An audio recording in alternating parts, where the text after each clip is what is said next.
Hello friends, I welcome to any learning platform धैर्य सफलता की आधारशिला। और मैं आपका एजुकेटर एस के पांचाल आपको पढ़ा रहा हूँ बिजनेस स्टडी। तो लास्ट क्लास में हमने अपना डायरेक्शन स्टार्ट किया था, जिसमें हमने बेसिकली दो टॉपिक पढ़े थे। डायरेक्शन के बारे में पढ़ा था और मोटिवेशन के बारे में पढ़ा था। तो आज भी हम डायरेक्शन चैप्टर को आगे बढ़ाते हुए इसके बाकी के दो पॉइंट हम पढ़ेंगे, जिसमें हमारा लीडरशिप और कम्युनिकेशन होगा। बाकी यही चार मेजर फंक्शन हैं इसमें हम बात करें, या फिर हम कहें यही चार टॉपिक हमें डायरेक्शन चैप्टर में पढ़ने हैं इस एग्जाम के लिए। तो देखो बेटा, हम स्टार्ट करते हैं लीडरशिप। तो देखो लीडरशिप क्या है। वैसे तो देखो सभी जानते हैं कि अगर हम लीडरशिप की बात करें तो हर कोई लीडरशिप के बारे में जानता है, जिसे आपकी भाषा में इसे नेतागिरी कह सकते हैं। ठीक है, लीडरशिप मतलब नेतागिरी, मतलब नेतृत्व करना। यानी आपको इस तरीके से काम करना है कि 4, 5, 10 लोग, जो भी आपके अंडर में काम करने वाले लोग हैं, वे सभी आपकी बात को माने और उसी तरीके से काम करें जैसा कि आप चाहते हैं।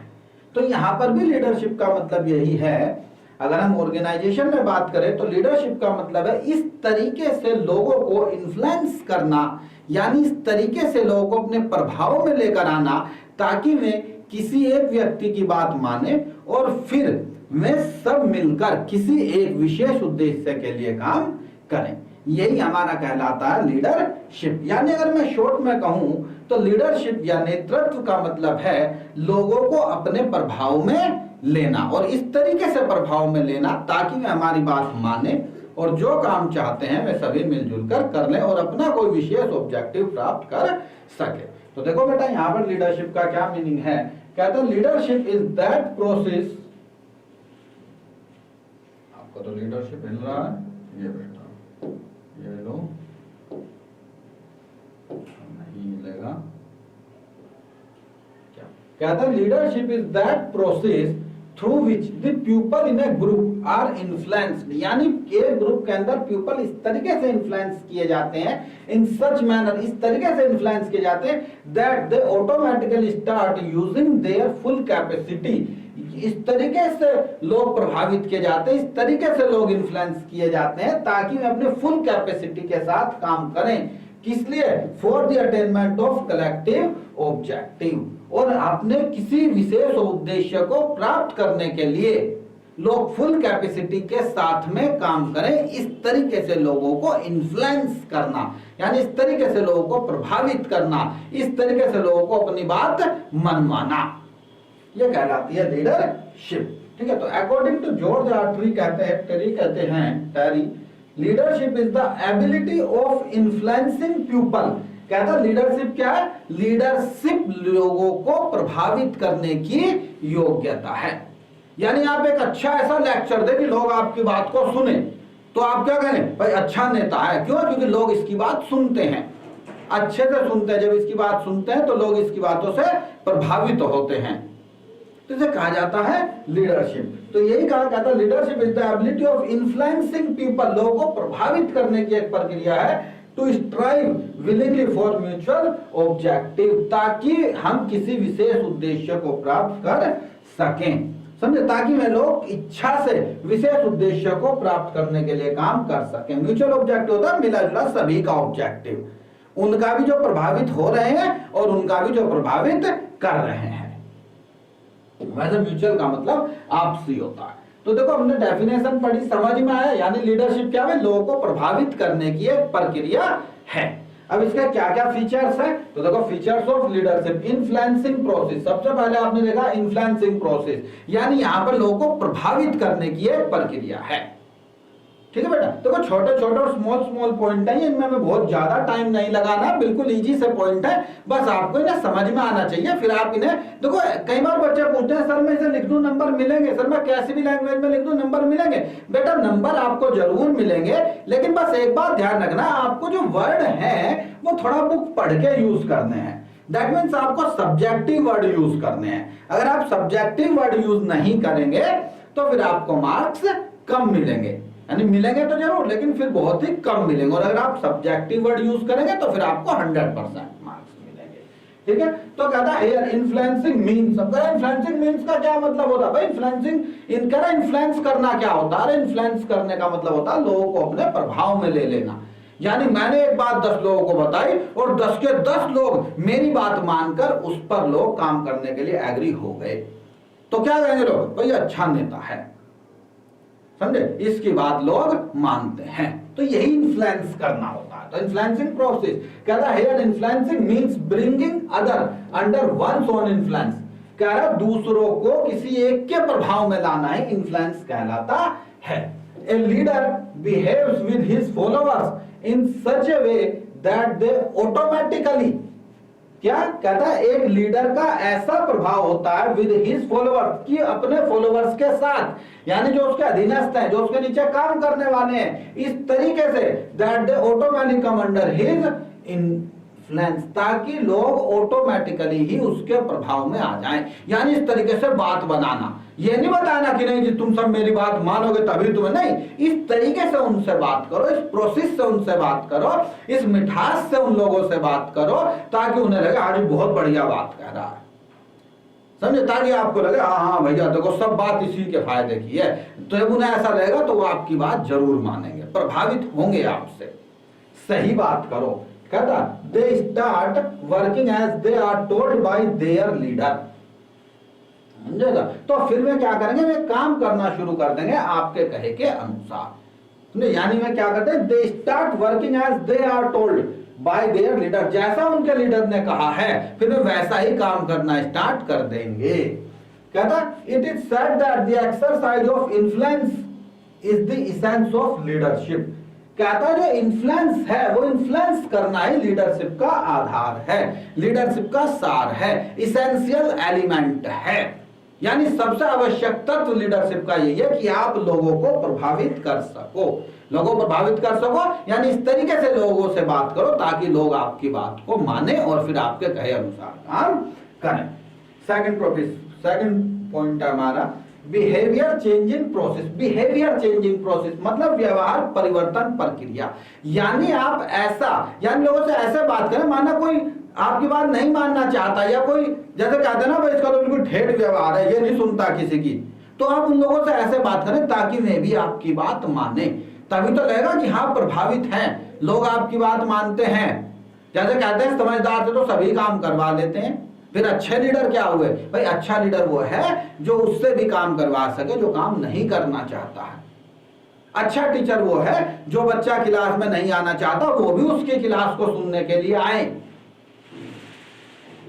तब उन्हें लगेगा हाँ भाई ये बात सही कह रहे हैं और यहां पर हमें उनकी बात सुननी चाहिए। तो कहता है यानी बिहेवियर चेंजेस, यानी अपने अधीनस्थों का, अपने अनुयायियों का बिहेव चेंज कर दें। अगर वे उस तरफ काम करना नहीं चाहते हैं, उस तरीके से काम करना नहीं चाहते हैं, तब भी मैं आपकी बात सुन के आपके संपर्क में आकर अपने उस व्यवहार को छोड़ दें और ऐसे काम करें जैसे आप करना माना चाहते हो। बिहेवियर चेंजिंग प्रोसेस यानी उनके व्यवहार में परिवर्तन करने की एक प्रक्रिया भी है। नेक्स्ट थर्ड पॉइंट देखो, कहता है interpersonal relations between leader and followers. ये तो सिंपल सी बात है, कह रहे देखो यहाँ पर जो होता है नेता का और अधीनस्थ का, दोनों का एक कैसा भाई इंटरपर्सनल एक रिलेशन होता है। जब तक एक है तो दूसरा है, जब तक अगर एक भी नहीं तो दोनों ही नहीं। ऐसा नहीं है कि एक हो सकता है दूसरा नहीं हो सकता। भाई मेरी बात मानने वाले होंगे तभी तो लगेगा हाँ ये मनवाने वाला है। पता चला मुझे 10 लोग दिए गए, लो भाई आप इन्हें समझाओ, 10 में 10 के 10 चले गए, तो फिर मैं कहा नेता, समझे ना, फिर कोई नेता नहीं है। तो देखो या फिर हम ये कह सकते हैं कि इसके लिए दो पक्षों का होना भी जरूरी है। जब तक दो पक्ष नहीं होंगे जब तक लीडरशिप हो ही नहीं सकती। कौन, एक मानने वाला बात और एक बात को मनवाने वाला, यानी एक ग्रुप हो जिससे आपको काम करवाना है और एक वो पर्सन हो जिसे काम करना है। तो इन दोनों का आपसी संबंध आपस में नेसेसरी है। अगर आपसी संबंध ही नहीं होगा तो फिर लीडरशिप नहीं होगी। तो इसलिए कहा जाता है कि ये भी एक इंपॉर्टेंट फीचर है लीडरशिप का। कहते हैं the chief requirement of leadership is the presence of followers. कह रहा लीडरशिप का सबसे इंपॉर्टेंट नेसेसरी पॉइंट ये है कि आपकी बात मानने वाले लोग तो हों, यानी फॉलोअर्स तो हों आपके पास। अगर फॉलोअर्स ही नहीं होंगे तो फिर आप किस बात के नेता हो। कहता without followers a leader has no existence. Without followers तो कोई नेता हो ही नहीं सकता, समझे, यानी नेता होने के लिए, यानी लीडर हो, देखो नेता मैं एक्चुअली वर्ड बात यूज कर रहा हूं यहाँ पर, नेता मतलब आप ये राजनीति वाला नेता ही ना समझे, हालांकि बात यहां पर भी सेम है बेटा। अगर हम सिर्फ एक लीडर की बात करें तो हाँ, अगर मैं कहता हूं कि वो क्या वो नेता है, बिल्कुल, देखो जो जिसकी बात लोग सुने उसके प्रभाव में आए वो नेता है। जो भी लोगों को अपने अनुसार ढाल सकता है, उनसे ऐसे काम करवा सकता है जैसा वो चाहते हैं, वो नेता है। Therefore, leadership indicates interpersonal relations between the leader and the followers. इसलिए कहा जाता है कि लीडरशिप जो है एक पर्सनल रिलेशन है बिटवीन फॉलोअर्स और लीडर्स का। जब तक फॉलोअर, यानी कुल मिला के हम ये कह रहे हैं यहाँ पर कि फॉलोअर्स और लीडर्स दोनों का होना जरूरी है, अगर एक नहीं है तो दोनों ही नहीं होंगे। Next, achieve common goal. देखो काम सबका जो होता है, कोई भी हो, दोनों ही पक्षों का काम, यानी लीडर का भी और फॉलोअर्स का काम भी किसी विशेष ऑब्जेक्टिव को प्राप्त करना होता है, यानी दोनों लोग इसी के लिए काम करते हैं। या फिर हम कहें लीडरशिप का एक मतलब ही होता है किसी विशेष उद्देश्य के लिए काम करवाना। इसीलिए तो हम लोगों को प्रभाव में लाना चाह रहे हैं, ताकि हम कोई काम कर सकें या फिर हम उनसे कोई काम करवा सके। अगर हमें कुछ काम ही नहीं करवाना, हमारा कोई ऑब्जेक्टिव ही नहीं है, तो फिर हमें क्या जरूरत है लोगों को प्रभाव में लाने की? नहीं, फिर हमें किसी के लिए कोई जरूरत नहीं है। तो कहता है ए प्रोमिनेंट फीचर, प्रोमिनेंट मतलब एक विशेष फीचर है, ए prominent feature of leadership is the achievement of common goal. Leadership का एक महत्वपूर्ण विशेषता यह है कि हम किसी ना किसी विशेष गोल को अचीव कर, या कॉमन गोल का, यानी जो दोनों के लिए, जो दोनों को प्राप्त करना है, तुम भी यानी से फॉलोअर्स और लीडर दोनों ही प्राप्त करना चाहते हैं, किसी ऐसे गोल पर काम करने से है। It means it achieves not only the objective of the organization but also individual goals. करे इसका मतलब ये हुआ कि यहाँ पर केवल ऑर्गेनाइजेशन के लक्ष्यों को ही प्राप्त नहीं करना, बल्कि ऑर्गेनाइजेशन और इंडिविजुअल, व्यक्तिगत, एम्प्लॉय दोनों के लक्ष्यों को प्राप्त करना ही लीडरशिप का ऑब्जेक्टिव होता है। यानी हम ये कहें कि लीडरशिप सिर्फ कंपनी की तरफ से ही नहीं की जाती, बल्कि लीडरशिप स्थापित करने का ऑब्जेक्टिव ये है कि एम्प्लॉय का भी लक्ष्य पूरा हो और ऑर्गेनाइजेशन का भी लक्ष्य पूरा हो। Next, continuous process. ये प्रोसेस तो आपने जहां भी फीचर है हर जगह है, पूरी बिजनेस स्टडी में यह कंटिन्यूअस प्रोसेस तो ऐसा फीचर है कि हर जगह है। कहता है कंटिन्यूअस प्रोसेस बिल्कुल साहब एक लगातार चलने वाली प्रक्रिया है। ऐसा नहीं होता कि आपने लोगों को आज प्रभाव में ले लिया तो वो अब जिंदगी भर आपकी बात मानते रहेंगे, नहीं, आपको समय समय पर उन्हें बार बार उनसे बात करनी पड़ेगी, बार बार उन्हें इन्फ्लुएंस करना पड़ेगा, हर थोड़े दिन बाद उन्हें आपको इन्फ्लुएंस करना पड़ेगा। आप अन्यथा अगर आप सोचो लोग अब एक बार मेरी बात मान ली, अब मैं जैसा कहता रहूंगा लोग वैसा ही करेंगे 10 साल तक या 10 दिन तक या 20 दिन तक, नहीं, आप बिल्कुल भी ऐसा मत समझो।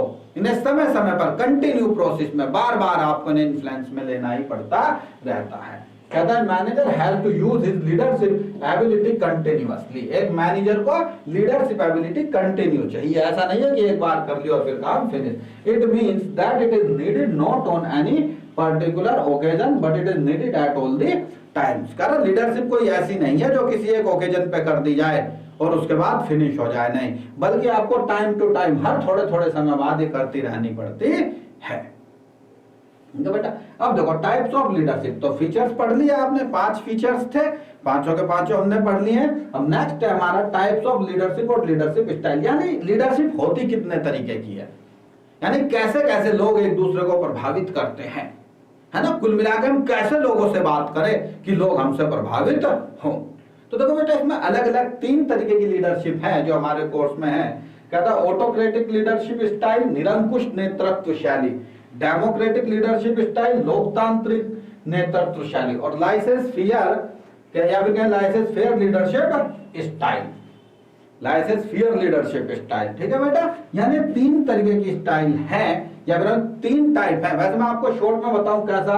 ऑटोक्रेटिक लीडरशिप स्टाइल वो होती है जिसमें सिर्फ एक व्यक्ति की चलती है, वही नेता, सभी उसी की मानते हैं, जैसे उसने कहते हैं वही निर्णय सर्वोपरि होता है। डेमोक्रेटिक में वो अपने आप भी निर्णय लेता है और उन लोगों से भी बात करता है, अपने अनुयायियों, अपने अधीनस्थों से भी बात करता है कि हाँ भाई ऐसे काम करना है, सही है, जरा अपनी थोड़ी सलाह दो, बताओ, फिर मिलकर इस काम को करते हैं।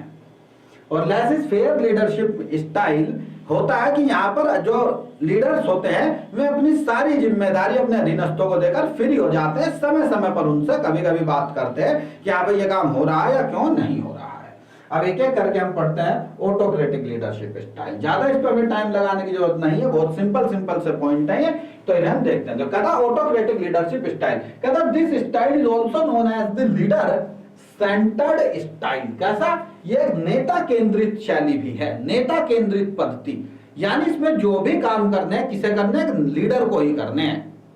इसमें अधीनस्थों को ज्यादा जिम्मेदारियां नहीं दी जाती, बल्कि मैं कहूं कोई जिम्मेदारी नहीं दी ही नहीं जाती, बस उन्हें सिर्फ काम बताया जाता है कि आप ये काम करो। कहता under this style the leader keeps all the authority centred in his hands. Authority, जितनी भी अथॉरिटी होती है सारी लीडर के पास ही होती है, वो अपनी अथॉरिटी को नहीं बांटता है। And the employees have to perform the work exactly as per his order, और सारे एम्प्लॉय उसी तरीके से काम करते हैं जैसा उसने आदेश दिया है, इसके अलावा नहीं, यानी जैसे वो कहेगा वैसे ही काम करेंगे। समझे बेटा? ये ऑटोक्रेटिक, यानी सारी पावर सेंट्रलाइज्ड हैं, सारी अथॉरिटी सेंट्रलाइज्ड हैं। सब किसके हाथ में काम है? सारा काम लीडर के हाथ में है, बाकी और किसी के हाथ में ये काम नहीं है। नेक्स्ट, अब देखो इसके फीचर्स क्या? सेंट्रलाइज्ड अथॉरिटी, सबसे पहला फीचर्स ये कि भाई इसमें जो भी पावर्स होती हैं, सारी जिम्मेदारी और पावर्स किसके हाथ में होती हैं? सारे की सारी लीडर के हाथ में ही होती हैं। सेंट्रलाइज्ड होती है अथॉरिटी, यानी अथॉरिटी को बांटा नहीं जाता, पावर्स को डिस्ट्रीब्यूट नहीं किया जाता। In this style a manager is not prepared to share his authority. कह रहा है एक manager not prepared to share his authority, एक मैनेजर अथॉरिटी को बांटने के लिए, एक मैनेजर पावर्स को बांटने के लिए किसी भी सूरत में तैयार नहीं होता है। सारी पावर्स मैनेजर अपने ही हाथ में रखना चाहता है।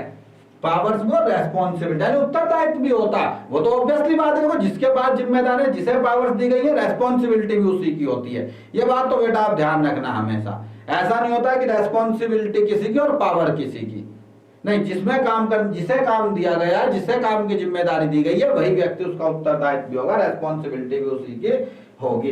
With others consequently all the authority of work performs remain centralised. कह रहा जितनी भी अथॉरिटी होती हैं, जो भी पावर्स होती हैं, सारी सेंट्रलाइज्ड होती हैं। ठीक है भाई? इसका मतलब नतीजतन, अगर हिंदी में पढ़े तो कहते नतीजतन कार्य प्रदर्शन के सभी अधिकार केंद्रीकृत रहते हैं, यानी सेंट्रलाइज्ड होते हैं, यानी सारी पावर्स किसी एक के हाथ में ही दे दी जाती हैं। और किसके हाथ में? लीडर के हाथ में होती हैं। नेक्स्ट फीचर देखो, कहता सिंगल मैन डिसीजन। ऑब्वियसली बात है, जब पावर एक के हाथ में तो कैसा डिसीजन है? सिंगल मैन डिसीजन, यानी जो लीडर ने कह दिया वही ठीक है, बस उसमें ज्यादा सोचना विचार कुछ नहीं करना भाई, जैसा उसने कहा हाँ जी, यानी डिसीजन। एक इसका फायदा भी है, डिसीजन बहुत जल्दी हो जाते हैं, एक ही पर्सन को डिसीजन लेना, किसी सलाह मशवरा नहीं करना, किसी बातचीत नहीं करनी, सिंगल डिसीजन है, ज्यादा उसने कहा ठीक है जैसे करना, बिल्कुल सही है, तो सिंगल मैन डिसीजन होता है, इसमें फायदा भी है इसका। कहता इन दिस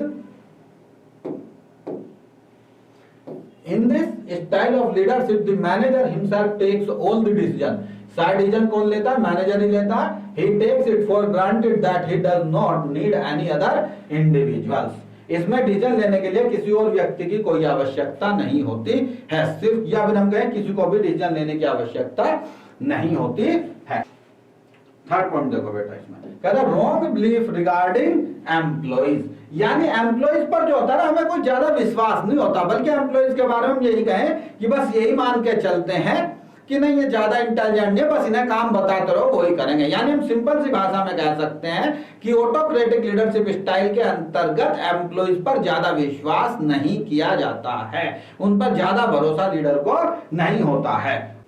इस स्टाइल के अंदर वास्तव में यह माना जाता है कि जो एम्प्लॉइज होते हैं प्यार मोहब्बत से समझाने से काम नहीं करते, बल्कि उन्हें हार्डली लेना चाहिए, यानी उन पे कठोर नियंत्रण होना चाहिए, तभी वे काम करते हैं। समझे? अगर आपने एम्प्लॉइज को छूट दी तो फिर वे काम नहीं करते हैं। कहता है manager is a victim of the thinking, तो कारण मैनेजर इस बात का पीड़ित होता है यहाँ पर, यानी मैनेजर इस बात की सोच रखता है, किस बात की सोच रखता है? That the employee do not work when motivated by love and they require. कहता क्या, यहां तक पढ़ो पहले। कहता है that the employees do not work when motivated by love. कह रहा है जो एम्प्लॉयज होते हैं वे प्यार मोहब्बत से काम नहीं करते, प्यार मोहब्बत से मोटिवेट नहीं होते, बल्कि उन्हें तो हार्डली कंट्रोल करना चाहिए। And they require hard control, उन्हें कैसा कंट्रोल चाहिए? उन्हें तो हार्ड कंट्रोल चाहिए, गंभीर कठोर नियंत्रण चाहिए, यानी हार्डली स्ट्रिक्टली आपको उनसे बर्ताव करना चाहिए। आप उनसे ज्यादा प्यार मोहब्बत से काम करेंगे तो फिर में काम नहीं करेंगे। इसी बात से प्रेरित होकर या इसी बात को ध्यान में रखते हुए मैनेजर सेंट्रलाइज्ड लीडरशिप स्टाइल का प्रयोग करते हैं, अन्यथा हम ऑटोक्रेटिक लीडरशिप स्टाइल का प्रयोग नहीं करते हैं। कहता फोर्थ पॉइंट देखो इसमें क्या कहता, ओनली डाउनवर्ड कम्युनिकेशन। ये तो सिंपल सी बात है, देखो किसी एक की चल रही है यहाँ तो बस सिंपल सी बात है, डाउनवर्ड यानी अप टू, यानी ऊपर से नीचे तक, यानी आपको कोई भी निर्देश मिलने हैं, भाई मैनेजर से निर्देश मिलने हैं, नीचे वाले को मिलते रहेंगे, अपना काम करते रहो। जो मैनेजर ने कहा एम्प्लॉय ने मान लिया, मैनेजर ने कहा एम्प्लॉय ने मान लिया। तो सिंपल सी बात है, ऊपर से नीचे तक निर्देश आते हैं, नीचे से ऊपर तक तो कुछ मतलब ही नहीं है कि कोई नीचे से आपको आदेश दे या कोई आपको बताए हाजी साहब ऐसे भी नहीं, कोई मतलब ही नहीं है। सिंपल सी बात है, आपको जैसे कहा गया वैसे आप मान लीजिए बस। कहता है the thinking and suggestion of the employees are meaningless in this style. क्या एम्प्लॉय की सोचना और उसे विचार देना बिल्कुल बेकार की बात है, उनका कोई मतलब ही नहीं है। Therefore the communication is only downward। इसलिए जब उनकी बात सुनी नहीं जाएगी या उनकी कोई भी विचार या थॉट मीनिंगलेस है तो फिर उनकी बात को सुनना ही बेकार है। इसलिए यहाँ पर Therefore the communication is only downward। इसलिए यहाँ पर जो भी कम्युनिकेशन होता है सिर्फ ऊपर से नीचे की तरफ ही होता है। Which means that the managers only tell them their ideas but do not listen to the employees' idea। इसलिए यहाँ पर मैनेजर बस केवल अपने आइडिया या अपने विचार देते हैं, मैं सुनते नहीं है एम्प्लॉइज की कि वो सही कह रहा है या गलत कह रहा है, इस बात से कोई मतलब नहीं होता। एडवांटेज, फायदे क्या हैं? अब देखो, यानी ऑटोक्रेटिक लीडरशिप स्टाइल के क्या क्या फायदे हैं, सुनो बेटा। क्विक एंड क्लियर डिसीजन, भाई जल्दी डिसीजन ले लिए जाते हैं, क्लियर, हम कहें क्लियर और स्पष्ट निर्णय होते हैं बिल्कुल। क्यों? क्योंकि एक ही व्यक्ति को ले दे। सेटिस्फैक्टरी वर्क, भाई जो काम होता है संतोषजनक होता है। क्यों? क्योंकि वही दे, एक बात सिंपल सी बात है, जब डिसीजन लेने वाला भी एक ही व्यक्ति है तो काम उसकी संतुष्टि के होंगे ही होंगे। ऐसा तो कुछ मतलब ही नहीं है कि नहीं भाई दूसरा कोई, मैं दूसरे की मान रहा हूं इसने काम सही नहीं किया। जब एक ही व्यक्ति है तो उसी के अनुसार काम होंगे तो संतुष्ट तो होगा ही होगा। Necessary for less educated employee, और ये वहां पर बहुत ही ज्यादा फायदेमंद होती है जहां पर एम्प्लॉय थोड़े कम एक्सपीरियंस वाले या कम एजुकेटेड हैं। ज्यादा पढ़ा लिखा लोग नहीं सुनता किसी की। डिसएडवांटेज, नुकसान क्या है? नुकसान देखो बेटा इससे क्या, लैक ऑफ मोटिवेशन, प्रेरणा की कमी। एम्प्लॉय को जैसे ऑर्डर दिया गया हार्डली वैसे ही फॉलो करने, यहाँ से कोई मोटिवेशन कुछ नहीं, कहा काम करना बस, बात खत्म। कहता एजिटेशन बाय एम्प्लॉइज, यहाँ पर कई बार क्या होता है कर्मचारी आंदोलन वगैरह कर देते। क्यों? क्योंकि आप सिंपल सी बात है, एक्चुअली उन पे डिसीजन थोपे जाते हैं, चाहे वो माने या ना माने। तो कई बार वो ना मानने के कारण आंदोलन कर देते हैं, इनमें हड़ताल स्ट्राइक वगैरह शामिल होती है। पॉसिबिलिटी ऑफ पार्शियलिटी, यहाँ पर पार्शियलिटी की भी संभावना बनी रहती है। क्योंकि देखो जो भी कोई भी व्यक्ति अगर कोई मैनेजर का हितकर होगा, मैनेजर की ज्यादा चमचागिरी करेगा, ज्यादा मैनेजर की बात मानेगा, तो उसे थोड़ा कम काम दिया जाएगा या फिर कहीं उसे थोड़ा आसान काम दिया जाएगा, लेकिन बाकी सबके लिए थोड़ा मुश्किल हो जाएगा। तो इसलिए यहाँ पे लगता है कि यहाँ पर पक्षपात की भावना होने की संभावना होती है। नेक्स्ट देखो, कहता सुटेबिलिटी ऑफ ऑटोक्रेटिक लीडरशिप। अच्छा, ये कहां पर है सुटेबल, यानी कहां से लगाया जा सकता। देखो साहब सिंपल सी बात है, कहां पर, when the leader is the most knowledgeable member of the group, जहां पर जो लीडर होता है बहुत ही जानकार समझदार सदस्य है, लगता है कि यहाँ पे जो ये काम करेगा बिल्कुल सही करेगा, तो ऐसी जगह सारी पावर्स किसी एक को देना जायज बनता है। When there is little time for decision making, जहां पर हमें डिसीजन तुरंत लेने होता है, बहुत ही कम समय है, तो वहां पर हम 4 लोगों को बुला के सलाह नहीं कर सकते, किसी एक को डिसीजन तुरंत लेना है, इसलिए वहां पर भी ये कामयाब है। When subordinates are uneducated, जहां पर सबॉर्डिनेट्स अनएजुकेटेड है, यानी कम शिक्षित है जहां पर subordinates. When subordinates are unexperienced, एक ही बात है, यहाँ पर अनएजुकेटेड का, यहाँ पर अनएक्सपीरियंस, यानी जहां पर हम कहें अनुभवहीन है, मतलब नए लोग हैं काम करने वाले, उन्हें ज्यादा तजुर्बा नहीं है काम करने का। तो ऐसी जगह इन 4 जगह, और भी 2, 4, 10, 20 हो सकती है, ऐसा नहीं, लेकिन इन 4 जगह बेसिक सुटेबल है। Democratic leadership style, democratic leadership style में क्या होता है, लीडर तो एक होता ही होता है, लेकिन वो अधीनस्थों की भावना का भी बराबर आदर करता है, उनकी बात को भी सुनता है। यानी हम कहें तो एक तरीके से मिलजुल कर लोग काम करते हैं, इसमें डिसीजन थोपे नहीं जाते, बल्कि अधीनस्थों के डिसीजन को भी बराबर सम्मान दिया जाता है, उनकी बात को भी सुना जाता है, और अगर सही बात है तो उसे माना भी जाता है। ठीक है, यानी हिटलर टाइप वाली नीतियां यहां पर नहीं होती हैं। कहता है this style is also known age group centred leadership style. Group centred है, क्यों, समूह केंद्रित है। देखो वहां पर सिर्फ एक ही चल रही थी इसलिए व्यक्तिगत केंद्रित था, सारी पावर्स एक के हाथ में थी इसलिए था। यहां पर ऐसा नहीं है, यहां पर एक तरीके से मिलजुल के काम करने वाली बात है।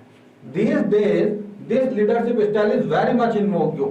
वेरी मच इन वोग मतलब बहुत ही ज्यादा प्रचलन में है, बहुत ही फैशन में है आज के टाइम में। यानी आज के टाइम में ऑर्गेनाइजेशन में ऐसी लीडरशिप अपनाई जा रही है। क्यों, क्योंकि देखो इनका बेसिक सबसे बड़ा फायदा क्या भाई, ये कोई है, देखो एक एम्प्लॉय 10 साल से काम कर रहा, हो सकता है लीडर 5 साल से, तजुर्बा ज्यादा हो, काम को करने का पता भी है, अच्छी बात है भी है, नॉलेज भी बाकी लोगों से ज्यादा, तो क्या उसकी बात नहीं मान लेनी है, सुन लेनी चाहिए, तो उसकी बात को मान लेना, सुन लेना चाहिए। हो सकता है बहुत अच्छी बात है आपको बता दे, ठीक है। तो इसलिए हम इसे यहां पर आज इसीलिए कहते हैं कि ये जो लीडरशिप स्टाइल है बहुत ही ज्यादा प्रचलन में है। Under this style decision regarding different works are not taken by the managers alone. कहना है इस स्टाइल के अंदर डिसीजन रिगार्डिंग वर्क्स, कहता है डिसीजन रिगार्डिंग डिफरेंट वर्क्स, जो डिसीजन होते हैं अलग अलग कार्यों के संबंध में निर्णय लेने हैं किसी एक को भी, are not taken by the managers alone. तो इसलिए कि अकेले मैनेजर को डिसीजन लेना ठीक नहीं है, अभी इसलिए अकेला ही मैनेजर डिसीजन नहीं ले सकता, but they are taken in consultation with the employees. बल्कि वो क्या करता है, अपने एम्प्लॉय से कंसल्ट करके डिसीजन लेता है कि हाँ भाई अगर ऐसे काम करें तो सही है या नहीं है, या हम ऐसा करना चाह रहे हैं, आपके हिसाब से लागू हो सकता है या नहीं हो सकता है, क्या ये करना सही है या नहीं है। This leadership style is based on decentralisation. Decentralisation है, देखो वहां पर सेंट्रलाइजेशन था, वहां पर केंद्रीयकरण था, यहां पर विकेंद्रीयकरण है। यानी वहां पर अथॉरिटी पावर सब एक के हाथ में थी, जबकि यहां पर उन्हें थोड़ा थोड़ा डिस्ट्रीब्यूट करके देखा गया है। The manager respect the suggestion made by his subordinates. जो मैनेजर है वो सबऑर्डिनेट्स के सजेशन का आदर करता है, and also makes effort to fulfil their necessities, और आवश्यकताओं को पूरा करने का प्रयास भी करता है। भाई जो उनकी जरूरत है उन्हें पूरा करने का प्रयास भी करता है, और उनके जो सजेशन होते हैं उनका आदर सत्कार करता है, उन्हें ध्यान से सुनता है ताकि वे लिए काम में लिए जा सके। फीचर्स देखो, फीचर्स सबसे पहला मेन फीचर्स क्या, कोऑपरेशन है। भाई सिंपल सी बात है, देखो दो लोग मिलकर काम कर रहे हैं तो कोऑपरेशन तो हुआ ना। जहां पर दो लोग मिलके काम करते हैं, दो डिपार्टमेंट मिलके काम कर रहे हैं, दो कंपनी मिलके काम कर रही है, यानी जहां पर एक से अधिक है तो वहां पर कोऑपरेशन होना जरूरी है। सिंपल सी बात है, आप कभी भी ध्यान रख लो बेटा, जहां पर एक से अधिक लोग काम करते हैं वहां पर सबसे पहला फीचर कोऑपरेशन जरूर होगा। पहला नहीं होगा तो बाद में होगा, नहीं है तो आप लिख दो, लेकिन फीचर्स है जरूर। कहते हैं chief features of this style is the existence of cooperative relations among the managers and employees. Manager और एम्प्लॉय के बीच क्या था, कोऑपरेटिव रिलेशन होता है, यानी एक दूसरे को आपस में ऐसे संबंध होते हैं ताकि वे एक दूसरे को आपस में सहयोग करें। ऐसा ना कि अपनी अपनी चलाएं या एक दूसरे की बात को काटने की कोशिश करें। Participation in the management of employees, management में एम्प्लॉइज का पार्टिसिपेशन करना gives a feeling of self respect to employee. Employee को एक सेल्फ रेस्पेक्ट की फीलिंग देता है, and they always ready to be cooperative, और वे हमेशा सहयोग करने के लिए तैयार रहते हैं, और इससे वो मोटिवेट भी होते हैं काम करने के लिए। बिलीफ इन एम्प्लॉइज, देखो यहाँ पर वहां पर क्या था, वहां पर एम्प्लॉइयों के ऊपर बिल्कुल विश्वास ही नहीं होता था, बल्कि यहाँ पर एम्प्लॉय के ऊपर एक काफी विश्वास होता है। ये माना जाता है कि जो बात एम्प्लॉय कहेंगे वो भी सही कहेंगे। एम्प्लॉय भी कोई बेवकूफ नहीं है, एम्प्लॉय भी काम जानते हैं, इसलिए वे जो भी बात कहेंगे वे सही कहेंगे, ऐसा अब मान के ही उनकी बात सुन सकते हैं। कहता है, the managers inherently believe that the employees by nature want to do their work। एक एक करके पढ़ो। कहता है, the manager inherently believe, managers जो होते हैं एक स्वाभाविक रूप से, इनहेरेंटली होता है मतलब जिसे दूर नहीं किया जा सकता, तो मैनेजर्स के अंदर एक ऐसा विश्वास होता है जिसे दूर नहीं किया जा सकता, यानी उन्हें एम्प्लॉय पर विश्वास होता है, और ऐसा विश्वास हम दूर नहीं कर सकते, यानी ये मानना ही पड़ेगा कि यहाँ पे मैनेजर्स को एम्प्लॉइज पर भरोसा है। बाय नेचर मतलब प्राकृतिक रूप से उन्हें मानना है कि हाँ भाई उनके ऊपर विश्वास करते हैं। नेचर वांट टू वर्क, और वे काम करना चाहते हैं, यानी बाय नेचर, यानी मैनेजर्स को ऐसा मानना है कि जो एम्प्लॉय है बाय नेचर ही उनका ऐसा है कि वे काम करना चाहते हैं। ऐसा नहीं है कि वे काम नहीं करना चाहते, नहीं, वे तो काम करना चाहते ही हैं और अच्छा काम करना चाहते हैं।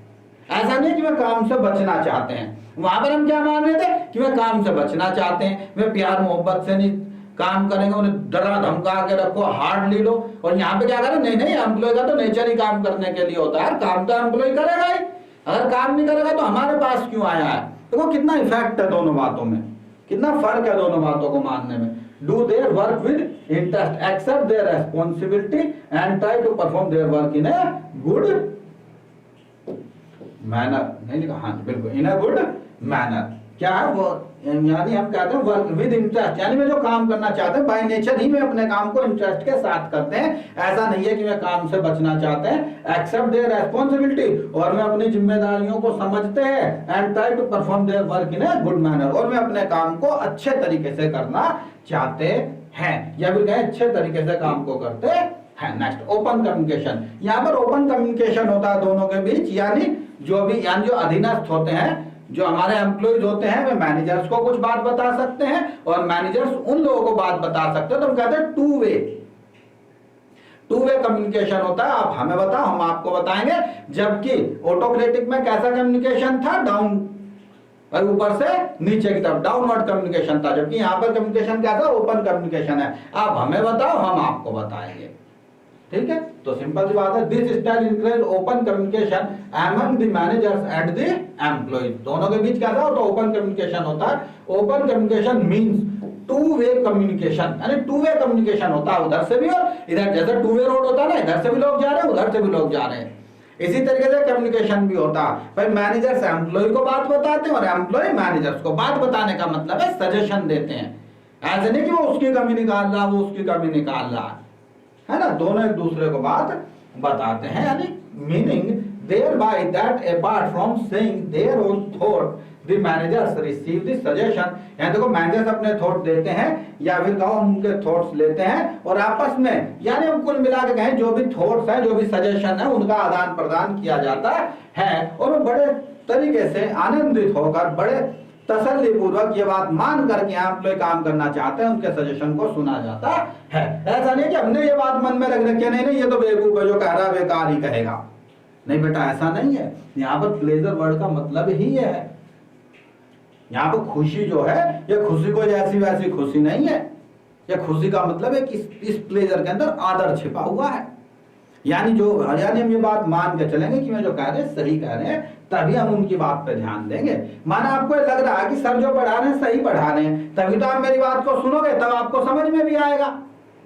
और माना आप पहले भी मान के बैठे रहे, नहीं ये सर तो गलत ही पढ़ाएंगे, मैं तो पढ़ूंगा। जब आपने पहले ही सोचा गलत पढ़ाएंगे तो आप सुनेंगे ही नहीं। जब सुनेंगे नहीं तो आपको समझ में भी नहीं आएगा। चाहे मैं सही पढ़ाऊं या गलत पढ़ाऊं, अच्छा पढ़ाऊं या बेकार पढ़ाऊं, लेकिन अगर आप पहले से ही ये डिसीजन ले लें, नहीं इन सर की क्लास नहीं पढ़नी, मुझे तो उन सर की क्लास पढ़नी है, या आप ये मान लें नहीं मुझे तो इन्हीं सर की, सुदेश सर की क्लास पढ़नी है, दूसरे की सर की नहीं पढ़नी, वे सही नहीं पढ़ाते। अब आपने पहले ही एक बात माइंड में बना ली, भाई वो सही नहीं पढ़ाते, यही सही पढ़ाते, तो फिर तो ऑब्वियसली बात है आप देखेंगे ही नहीं, सुनेंगे ही नहीं। और जब देखेंगे नहीं, सुनेंगे नहीं, तो फिर आपको क्या समझ में आएगा? फिर उसकी बात समझ में ही नहीं आएगी, चाहे वो कोई भी हो, चाहे आप मेरी जगह किसी दूसरे को रखो या किसी दूसरे की जगह मुझे रखो।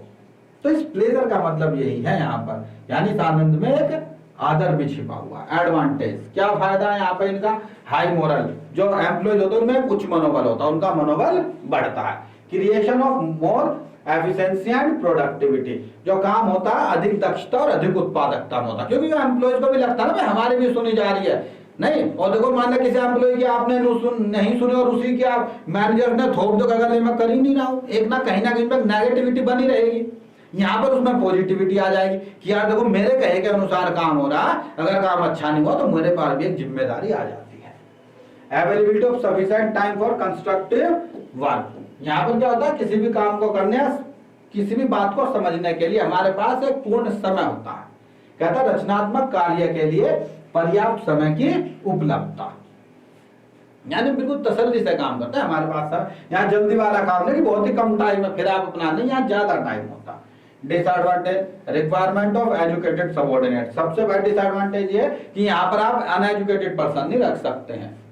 यानी जो सलाह दे रहा कम से कम उसे पता तो डिले डिसीजन में डिले हो जाता। क्यों? क्योंकि आप भाई 2-4 लोग मिलकर सलाह लोगे, मिलकर डिसीजन लोगे। Lack of responsibility in managers, और यहाँ पर मैनेजर की जिम्मेदारी में भी थोड़ी कमी आ जाती है। यानी देखो जो मेन पर्सन था उसी की जिम्मेदारी में कमी कर दी तो भैया फिर रेस्पॉन्सिबल कौन होगा? जो वो भी कुछ कहेगा सब मैंने भी कहा था, देखो इन सबने भी कहा था, तो एक तरीके से उसका एक पीछा छूट गया ना एक तरीके से। ठीक है बेटा, तो ये हमने यहाँ पर देखा। सूटेबिलिटी कहाँ कहाँ पर लगाई जाती है? ऐसी डेमोक्रेटिक लीडरशिप कहाँ पे हम लगा सकते हैं? When group members are skilled and eager to share their knowledge. क्या ये वहीं पर हम लगा सकते हैं जहां पर एम्प्लॉय जो है समझदार हैं और स्किल्ड हैं, ठीक है, और काम को करने के लिए लालायित भी हैं, उत्सुक भी हैं वो काम को करने के लिए। यानी शिक्षित होना जरूरी है, मैं कहूँ एजुकेटेड होना जरूरी है उन्हें, और उत्सुक होना भी जरूरी है काम को करने के लिए। When plenty of time is available for decision making, जब आपके पास बहुत समय हो, काफी समय, पर्याप्त समय जब आपके पास डिसीजन लेने के लिए है, ऐसा नहीं बहुत जल्दी डिसीजन लेना है। When leader wants to involve the subordinates in decision making, जब लीडर ये चाहते हैं कि अधीनस्थ भी आए और हमारी सलाह और हमारी डिसीजन लेने में हेल्प करें। When roles are clear, जब सबकी भूमिकाएं स्पष्ट होती हैं, क्लियर होती हैं, भाई तुम्हें ये काम करना, तुम्हें ये करना, तुम्हें करना, तभी। यानी एक तरीके से कहा जाए तो डिसेंट्रलाइजिंग पावर्स को, अथॉरिटी को बांटा हुआ, सभी लोगों के पास थोड़ी थोड़ी अथॉरिटी है, तभी तो बैठेंगे। किसी अथॉरिटी नहीं है तो फिर क्या बैठेगा वहां पर? तो जहां पर ऐसी बात होती है वहीं पर ये डेमोक्रेटिक लीडरशिप स्टाइल अपनाया जा सकता है। नेक्स्ट, लेस इज फेयर और फ्री रेन लीडरशिप स्टाइल। इसे लेस इज फेयर या फ्री रेन लीडरशिप स्टाइल भी कहते हैं। एक्चुअली बेटा देखो, ऑटोक्रेटिक में ज्यादा सारी पावर्स अथॉरिटी मैनेजर्स के हाथ में थी। डेमोक्रेटिक में हमने बांट दी, कुछ हमारी लेकिन कुछ अधीनस्थों की भी सुन के काम करेंगे। इस लाइसेंस फेयर स्टाइल में क्या हमने ज्यादातर पावर्स अपने अधीनस्थों को दे दी हैं कि भैया तुम अपनी मर्जी से काम करो, बस हमें तो यह काम चाहिए, तुम कैसे करोगे ये आपकी जिम्मेदारी है, ये जिम्मेदारी हमारी नहीं है कि आप काम कैसे करेंगे। ये सारी हमने सारी पावर्स नहीं बांटे, नहीं, कुछ पावर्स हमने उन्हें दे दी हैं कि भाई कुछ आप भी काम रखो, कुछ आप काम अपने ऊपर भी रखो। यानी क्या कहते हैं, हमने पावर्स को बांट के उन्हें दे दिया है ज्यादातर। देखो सेंट्रलाइज में किसके पास थी सारी? ऑटोक्रेटिक में सारी थी अपने पास, डेमोक्रेटिक में दोनों के पास। लाइसेंस फेयर में ज्यादातर चली गई किस पे? एम्प्लॉइज पर, अधीनस्थों के पास चली गई है ज्यादातर। कहता है this leadership style is also described as individual centered style. In this style the manager or the leader takes little interest in managerial function. तो कौन कह रहा? मैनेजर या लीडर ही कम इंटरेस्ट लेते हैं। And the subordinates are left on their own. और ये सारी ड्यूटी किसके ऊपर छोड़ दी जाती है? अपने अधीनस्थों के ऊपर छोड़ दी जाती हैं, सब उन्हीं के दम पे काम किया जाता है। The managers by explaining the overall objectives, manager तो एक बार अपना ऑब्जेक्टिव, ओवरऑल ऑब्जेक्टिव जो है एक बार समझा देते हैं और एक बार लोगों को बता देते हैं कि ऐसे काम करना, फिर उनकी जिम्मेदारी है help the subordinates in determining their own objective, और बस उनकी हेल्प करते हैं, फिर वो समझे, जिम्मेदारी नहीं, ज्यादा काम उन्हें दे दिया। Apart from this they provide resources for work performance and if need be they also advise the employees. और मैं क्या करते हैं अपार्ट फ्रॉम दिस, इसके अलावा दे प्रोवाइड रिसोर्स, उन्हें स्रोत देते हैं, सब काम देते हैं, और समय आने पर उन्हें सलाह भी देते हैं, जब जरूरत पड़ते है सलाह भी देते हैं। यानी लेकिन जरूरत पड़ने पर, यानी यहाँ पर मैनेजर अपने आप को ज्यादा फ्री कर लेता है। फीचर्स, इसके बाद इसमें देखो क्या क्या फीचर है। फुल फेथ इन सबऑर्डिनेट, हमें अपने एम्प्लॉइज पर पूर्ण विश्वास होता है, जब तो उसे काम दिया, अगर विश्वास ही नहीं होगा तो काम कहां देंगे। कहता है main feature of this style is that the managers consider their subordinates capable, active and responsible individuals and have full faith them. यहाँ पर जो है मैनेजर अपने सबऑर्डिनेट्स को कैपेबल समझते हैं, एक्टिव समझते हैं, पूर्ण जिम्मेदार समझते हैं, यानी एक तरीके से उस पर हम पूर्ण विश्वास करते हैं। Next feature, independent decision making system. इसमें इंडिपेंडेंट डिसीजन मेकिंग सिस्टम है, यानी हमें उनसे पूछने की जरूरत नहीं, उन्हें हमसे पूछने की जरूरत है। अधीनस्थों को हमने पावर दे रखी है, डिसीजन लो, काम करो, कोई प्रॉब्लम आ रही है तो हमसे पूछ लो।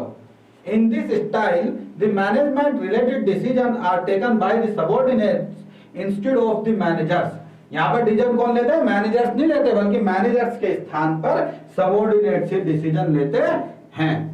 They can however consult the manager, बस में मैनेजर से बात कर सकते हैं, अगर उन्हें कभी जरूरत पड़ती है तो मैनेजर से बात कर सकते हैं, सर ये समस्या आ रही है, इसके बारे में कुछ बताओ। बाकी पावर्स सभी किसके पास होती है?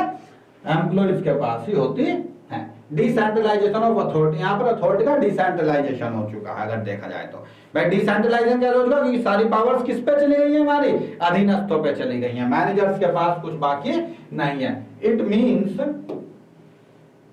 that the managers widely distribute their authority to enable every individual to determine his objectives and make his plan accordingly. कहता है it means that the managers widely distribute their authority. Managers जो अपने अधिकतर अपने अधिकार ज्यादातर अधिकार अपने बांट चुके हैं, दे चुके हैं। Authority to enable every individuals, अलग अलग इंडिविजुअल्स को to determine his objectives and make his plans accordingly, यानी उन्हें तो अपने उद्देश्यों के अनुसार पावर दे दी है, जैसा जिससे उद्देश्य है उसे उसी के अनुसार पावर देकर अपनी अथॉरिटी से फ्री हो चुके हैं। अब उनकी कोई जिम्मेदारी नहीं रही। The managers only perform the function of coordination, direction and general control. जो मैनेजर्स के पास जो कंट्रोल रह जाता है, जो मैनेजर के पास जो काम करने के लिए रह जाता है, मैनेजर्स को जो काम करना होता है, बेसिकली क्या काम करना होता है? कोऑर्डिनेशन का, डायरेक्शन का, अभी एक जनरल कंट्रोल बस अपने पास वो रखते हैं।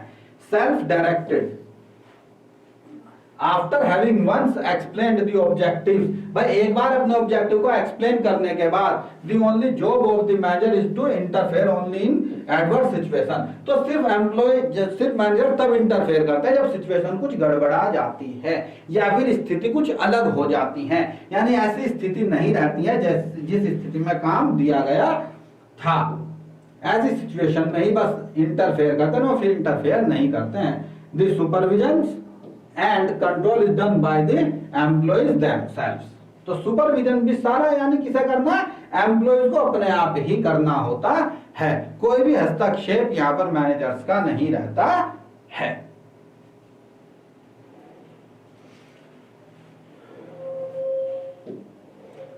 नेक्स्ट देखो बेटा, एडवांटेज, इसके क्या फायदे हैं? Development of self confidence in subordinate, subordinates में क्या आ जाता है? सेल्फ कॉन्फिडेंस आ जाता है, काम करने की क्षमता उनमें आ जाती है। हाई लेवल मोटिवेशन, उनमें एक हाई लेवल मोटिवेशन हो जाता है, यानी वे काम करने के इच्छुक ऑटोमेटिकली हो जाते हैं, उन पर जिम्मेदारी आ जाती है। Helpful in development and extension of the enterprises, ये किसी भी एक्सटेंशन के या किसी भी एंटरप्राइजेस के लिए बहुत ही अच्छी बात है, उसका विकास होता है, उसके विस्तार में फायदा रहता है इससे। क्यों? क्योंकि देखो मैनेजर्स को ज्यादा जिम्मेदारी नहीं है, मैनेजर्स कोई और बड़े काम देखेंगे। डिसएडवांटेज, नुकसान क्या है? डिफिकल्टी इन कोऑपरेशन, यहाँ पर सहयोग में बड़ी समस्या बनी रहती है। क्यों? क्योंकि भाई देखो जब हमने सब काम दे दिया, बार बार उससे पूछोगे तो बार बार कोई बताएगा, वो आपको नहीं से नहीं आता, परेशान कर रहा है, इसे निकाल दो, दूसरा रखो।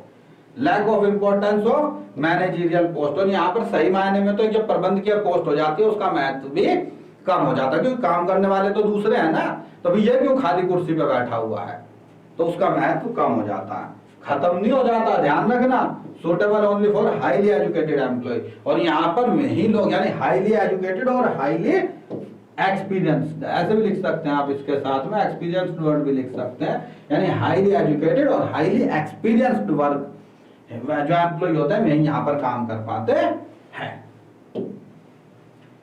सुटेबिलिटी कहाँ पर ये यूज हो सकते हैं? Man followers are highly skilled, simple सी बात है, जब आपके अधीनस्थ जो है स्किल्ड और एक्सपीरियंस और एजुकेटेड है, यानी उन्हें काम करना आता है, पढ़े लिखे हैं, एक्सपीरियंस भी है।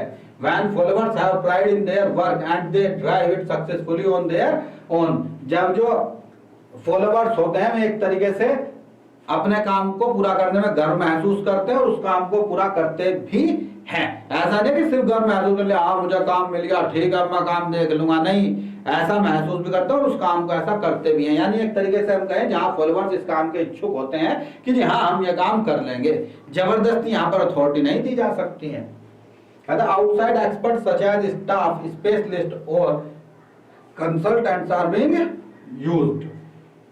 यहाँ पर हम कंसल्टेंट और स्पेशल स्टाफ भी यूज कर सकते हैं, या तो फिर हम ये कहें कि हम स्पेशल स्टाफ ही अपॉइंट करते हैं, क्योंकि वो पहले से इस बारे में जानते हैं तभी तो उन्हें सब काम दिया गया है, अन्यथा देंगे ही नहीं। फॉलोअर्स आर ट्रस्टवर्थी, और यहाँ पर जो हमारे अधीनस्थ होते हैं बिल्कुल एकदम भरोसेमंद लोग होते हैं। ऐसा ही नहीं है नहीं हमने चुन लिए। ठीक है बेटा, ये थे हमारे एक तरीके से अगर मैं बात करूं लीडरशिप। ठीक है, अब हम आगे पढ़ेंगे इसमें कम्युनिकेशन। वो छोटा इजी टॉपिक है, बहुत जल्दी जल्दी फिनिश हो जाता है कम्युनिकेशन हमारा। अभी देखते हैं हम इसे। तो देखो बेटा कम्युनिकेशन, कम्युनिकेशन यानी संचार। देखो वैसे तो ये बड़ा छोटी क्लास में भी आपने पढ़ा, बस टॉपिक यहाँ पे दिया है, फिर हम कंपनी में अब इसका क्या महत्व है ये हमें पढ़ना है। तो कम्युनिकेशन के बारे में आप सभी जानते हैं, कम्युनिकेशन का मतलब होता है transferring data with each other, यानी एक व्यक्ति से दूसरे व्यक्ति को डाटा का ट्रांसफर करना है, क्या कहलाता है, कम्युनिकेशन कहलाता है। डाटा मतलब आचार विचार, आइडिया, फीलिंग, सब कुछ। कहता है communication it refers to an art transferring facts, ideas, feelings etc from one person to another and making him understand them. यानी डाटा को ट्रांसफर करना, और कैसे ट्रांसफर करना, यानी एक दूसरे की बात को समझ भी सके। ऐसा नहीं है एक गाया जा रहा दूसरा समझ ही नहीं रहा, एक मलयालम में गा रहा दूसरे को तेलुगु आती है, ऐसा उसे कम्युनिकेशन नहीं कहेंगे। और फिर कहें हाँ हम दोनों में बहुत बातचीत हुई, एक अपनी रामायण गाया जा रहा दूसरा अपनी रामायण गाया जा रहा, समझ कोई किसी की नहीं रहा, ऐसे नहीं कह सकते हैं। नहीं, कम्युनिकेशन मतलब तभी जब दोनों एक दूसरे की बात को समझे भी। कहता है अकॉर्डिंग टू कीथ डेविस, तो कीथ डेविस क्या कहता है, कहता है communication is the process of passing information, क्या इंफॉर्मेशन को पास करना, यानी एक जगह से दूसरी जगह पहुंचाना, and understanding from one person to another, और उन्हें ऐसी प्रक्रिया से भेजना ताकि वे एक दूसरे की बात को समझ भी सके। नेक्स्ट कहता है फीचर्स ऑफ कम्युनिकेशन। देखो कम्युनिकेशन के फीचर्स आसान है, जल्दी जल्दी थोड़ी स्पीड से पढ़ेंगे। ठीक है बेटा, इसमें कोई ज्यादा ऐसा पॉइंट नहीं है कि समझ में ना आए। कहता है टू और मोर पर्सन, आप जानते हैं एक से ज्यादा व्यक्तियों का होना आवश्यक है, अगर एक व्यक्ति होगा तो कम्युनिकेशन नहीं हो सकता है। एक्सचेंज ऑफ आइडियाज, इसमें आइडिया का एक्सचेंज होना जरूरी है। ये नहीं सिर्फ दो व्यक्ति, एक वहां बैठ गया एक वहां बैठ गया चुपचाप बैठे हैं, नहीं, कुछ ऐसा डाटा होना चाहिए, कुछ ऐसा आइडियाज होना चाहिए कि उन्होंने आपस में बातचीत की है। म्यूचुअल अंडरस्टैंडिंग, और जैसे मैंने अभी बताया था, मैं जो बात कर रहे हैं वे एक दूसरे की समझने योग्य भी हो। समझे, ऐसा ना हो कि एक व्यक्ति, जैसे मैंने अभी एग्जांपल दिया था कि एक व्यक्ति मलयालम जानता, मलयालम में बोले जा रहा है, दूसरा इधर से हिंदी जानता, हिंदी में बोले जा रहा है, ना हिंदी वाले को मलयालम समझ में आ रही है और ना मलयालम वाले को हिंदी समझ में आ रही है, तो कोई कम्युनिकेशन नहीं है। तो इसलिए कह रहे हैं म्यूचुअल अंडरस्टैंडिंग होनी चाहिए, यानी दोनों एक दूसरे की बात को समझने भी चाहिए। Direct and indirect communication, communication direct भी हो सकता है, इनडायरेक्ट भी हो सकता है। डायरेक्ट कम्युनिकेशन और इनडायरेक्ट कम्युनिकेशन कैसे होता है, डायरेक्ट यानी फेस टू फेस भी हो सकता है, और जब नहीं आप फेस टू फेस हो, बाय ईमेल, डाटा, किसी भी तरीके से आप भेज सकते हैं, नहीं आप आमने सामने नहीं है, किसी थर्ड पर्सन के थ्रू भी भेज सकते हैं, बाय पोस्ट भी भेज सकते हो, सब कम्युनिकेशन का पार्ट होते हैं। कंटिन्यूअस प्रोसेस, तो देखो ये भी एक कंटिन्यूअस प्रोसेस होता है, ऐसा नहीं है एक ने एक बात कह दी और खत्म, वो कोई संचार नहीं। देखो एक बात कहेगा, फिर दूसरा उसे सुनेगा, फिर उधर से वो रिप्लाई करेगा, फिर वो सुनेगा, फिर वो उसका रिप्लाई करेगा, तो इस तरीके से कंटिन्यू फंक्शन है। कोई कम्युनिकेशन भी ऐसा फंक्शन नहीं है कि ना चलने वाला। Communication is an endless process, as is the case with business where the manager continuously assign work to his subordinates. तो जैसे यहाँ पे कम्युनिकेशन बिजनेस के अंदर पढ़ रहे हैं, कैसे कंटिन्यूअस प्रोसेस है जिसके अंतर्गत मैनेजर्स अपने सबऑर्डिनेट को काम बताते रहते हैं और सबऑर्डिनेट उसका फीडबैक मैनेजर्स को भी देते हैं। Use of words as well as symbols, और यहाँ पर आप वर्ड और शब्दों का भी प्रयोग कर सकते हो और सिंबल्स का भी प्रयोग कर सकते हैं। ठीक है भाई, सिंबल जैसे माना कहीं पर निशान लगा दिया, आप देखते हैं ना सिंबल्स कैसे होते हैं, सिंबल्स ऐसे होते हैं, माना हमने यहाँ पे लिख दिया शहादरा, फिर यहाँ हमने निशान लगा दिया, तो बेटा देखो इसका मतलब ये कह रहा है ना कि इधर आ जाओ, है। या फिर सिंबल्स एक तरीके से इशारा, सिंबल एक तरीके से इशारा भी आप कह सकते हैं, प्रतीकात्मक, है ना। जैसे माना आपको कहीं जाना है, किसी को लेके, आप मुंह से नहीं कहते, अपने फ्रेंड से कहते हैं चल भाई उधर मिल ले, है ना, आपने कहते कहाँ, ऐसे करते, यानी आप कह रहे हैं इधर चल उधर चल, बता रहे हैं ना, तो सिंबॉलिक भी यूज कर सकते हैं। कई बार आप बात नहीं करते, सिंबल से भी हम बातें समझ जाते हैं। कई बार आप कंप्यूटर पे चलाते हैं तो आप कुछ लैंग्वेज देखेंगे, वहां वर्ड नहीं लिखे होते बल्कि कुछ सिंबल्स बने होते हैं। तो सिंबल्स भी क्या होती है, लैंग्वेज सिंबॉलिक भी हो सकती है, ऐसा नहीं है।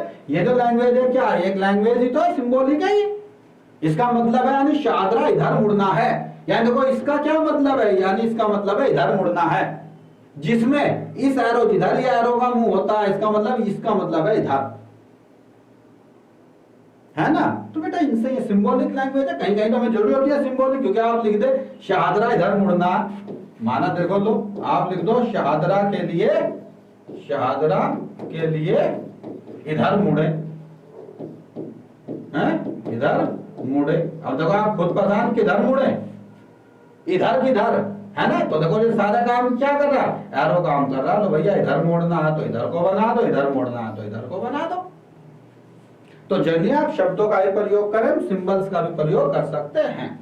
कम्युनिकेशन प्रोसेस देखो क्या है, कह रहा है इसमें एक सेंडर होता है, तो सेंडर अपने डाटा को एक तरीके से रिटर्न में बनाता है, डाटा को इकट्ठा करता है, उसे एनकोड करता है। फिर वो जब मैसेज पूर्ण रूप से बन जाता है और मैसेज किसी भी मीडिया के थ्रू आगे जाता है, फिर डिकोड होता है, जिस उस लैंग्वेज में डिकोड होता है जैसे वो समझ सकता है। जैसे कि देखो आप एक कंप्यूटर स्क्रीन के ऊपर एक डाटा लिखते हो तो सबसे पहले आप उसे टाइप करते हो ना, जो टाइपिंग है क्या है, वो एक तरीके की एनकोडिंग है। पूरा एक सिस्टम बन जाता है, मैसेज बन जाता है, फिर वो मेल के थ्रू जाता है। तो देखो जा रहा है वहां पूरा एक मैसेज जा रहा है ना, मीडिया के थ्रू, इंटरनेट के थ्रू। कैसे जा रहा है ये तो हम खैर आईटी में पढ़ते हैं, टेक्नोलॉजी किस तरीके से जाते हैं वो सब वहां बात की बात है। अब तो हम पढ़ते हैं कि जाता है मैसेज बनकर, और जब दूसरे की कंप्यूटर स्क्रीन पर खुलता तो फिर से वो ऐसी लैंग्वेज में खुलता है ना जैसे उसने उसे इनकोड किया वैसे फिर उसे डिकोड करता, यानी वहां से फिर वो कंप्यूटर स्क्रीन पर लिखा हुआ बन जाता है, और फिर रिसीवर उसे पढ़ लेता है और उसके बारे में जो भी रेस्पॉन्स होता है अपना फीडबैक देता है, और यहाँ पर फिर से सेंडर के पास उसका फीडबैक पहुंच जाता है। तो सिंपल सी बात है इसमें। अब यही चीजें देखो हमें एक एक करके पढ़नी है।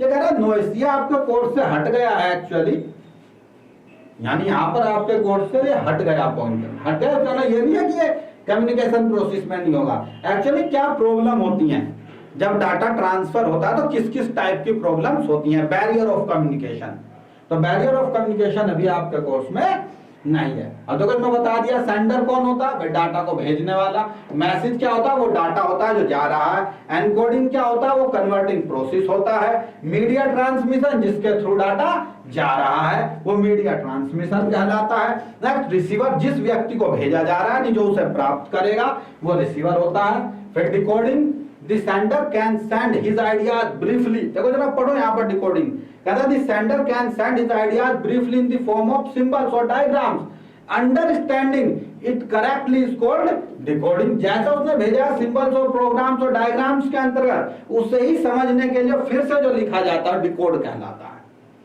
Feedback, feedback is a signal pointing out to what extent the receiver has really received and understood the sender message correctly। कह रहा फीडबैक एक वो प्रोसेस है, वो प्रतिक्रिया है, एक वो संकेत है जिसमें रिसीवर सेंडर को ये बताता है कि हाँ भाई मुझे तेरा डाटा मिल गया और समझ में आ रहा और मैं इससे ये बात समझ रहा हूँ। ठीक, यानी आगे की बात अब भाई ठीक है मैं तुम्हारी बात समझ गया हूँ। कहते हैं ना फीडबैक देना इसका। आपका कई बार आप पोल भी तो कहते सर फीडबैक के लिए ना आपको स्टार क्लिक कर दें, 2 कर दें, 3 कर दें, फीडबैक यानी हाँ ठीक है जी हमें इसकी बात समझ में आई है, ये बात थी सही लगी हमें इसकी बात, तो फीडबैक देंगे तभी अगले को पता चलेगा ना। हाँ भाई एक तरीके से आप देखते हैं व्हाट्सएप में जो नीला निशान आता है इसका मतलब क्या फीडबैक है। अगर देखा जाए तो व्हाट्सएप का फीडबैक है ना, व्हाट्सएप का यानी यहाँ मीडिया ही फीडबैक दे रहा कि हाँ भाई देखो उसने मैसेज पढ़ लिया है, या फिर हम कहेंगे वो बता रहे हाँ तो भाई मैंने आपका मैसेज पढ़ा, तो एक तरीके से ये भी फीडबैक है। फिर वो ओके वगैरह लिख के उसे दे भी सकता है, ये भी फीडबैक है।